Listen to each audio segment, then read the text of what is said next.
আপনারা যারা প্রবাসী আছেন, সৌদি আরবে থাকেন, কাতার, দুবাই কিংবা ওমানে আছেন, আপনারা ইংরেজি ভাষাটা খুব ভালো করে শিখতে চান। You want to speak English, you want to learn English, কিন্তু আপনারা কখনোই ইংলিশ ভাষা শিখতে পারবেন না। কারণ হচ্ছে ইংলিশ ভাষা শেখার যে পদ্ধতিটা আছে সেটাই আপনারা বুঝেন না। এই জায়গাটায় এসে শুরুতেই মানুষজন ভীষণ প্রবলেম ক্রিয়েট করে ফেলে। যেমন আমি একটা এক্সাম্পল দিচ্ছি আপনাদেরকে। ধরুন এখানে একটা বাক্য লেখা আছে, বিশ্বব্যাপী উন্নত ও স্বাস্থ্যসম্মত ভবিষ্যৎ গড়ে তোলার প্রয়োজনে 1948 সালে 7 এপ্রিল গঠিত হয়েছিল বিশ্ব স্বাস্থ্য সংস্থা।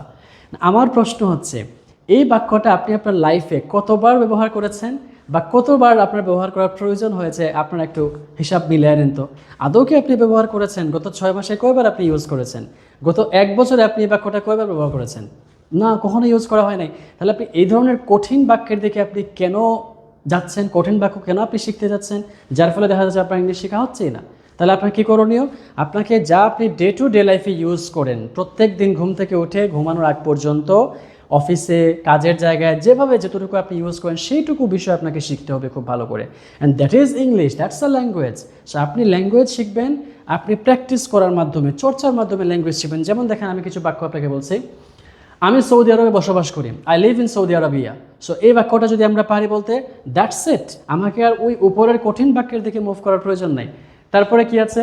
গত বছর আমি বাংলাদেশ থেকে এসেছি, last year I came from Bangladesh. তারপরে কি আছে?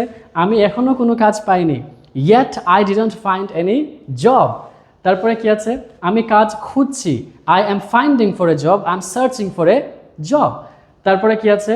সে আজকে স্কুলে যাবে না, he won't go to school today. So এইরকমের সহজ বাক্যগুলো যদি আপনারা প্র্যাকটিস না করেন, তাহলে আপনারা ইংলিশ কীভাবে শিখবেন? সে স্কুলে যাবে না, he won't go to school. আমি জানি না, আই ডোন্ট নো। তুমি জানো, ইউ নো। সে আমার সাথে কথা বলে না, he doesn't speak with me. এইভাবে না আপনাকে ইংলিশ শিখতে হবে।